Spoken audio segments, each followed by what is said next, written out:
Hey everyone, hope you're doing well.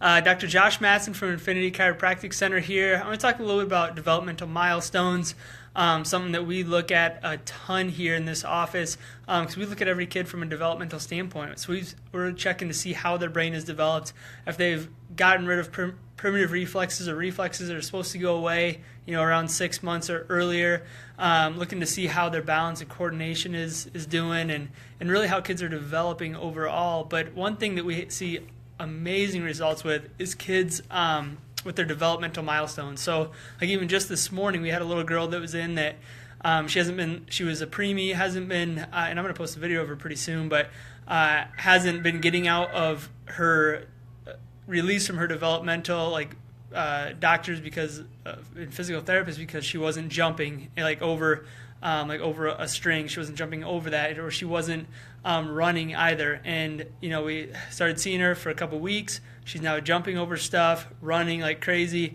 and she's doing awesome. But the reason why is because we looked at the very foundation of her development, her primitive reflexes, and looked at her other foundation, her postural system, which most people don't look at. So if your kid is really struggling with those developmental milestones, those are one of the quickest things that we see change, with kids that either aren't walking, kids that aren't crawling, kids that aren't rolling over.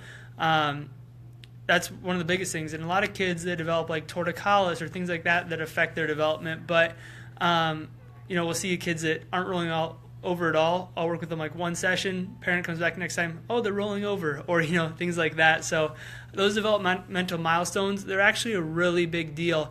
And if a kid isn't meeting those, that means that they have delays in development typically. There's a range where they're supposed to be, but I think in a lot of the cases the ranges are even too big, especially with the walking and things like that. They say, oh, they can not walk up to 14 or 16 months, which is really way too long. If it's after 13, it's usually a big deal. It indicates that there is developmental delays.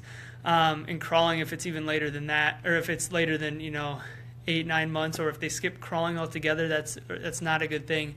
It really does affect their development and their brain development in different areas that control coordination and that coordinate the rest of the brain, and not only like coordinating movement, but also coordinates thought, attention, behavior. I'm going to do a workshop actually on Monday, September 18th. It's going to discuss all these things. I'll put a link to it underneath in a comment. It's an Eventbrite, but it's in Waukee at 6 o'clock. If your kids are struggling with developmental delays, come to that and check it out. Check us out and learn a little bit about why they're struggling with those, and what you can do to start getting them on the right track. So have a great day and enjoy an awesome Monday.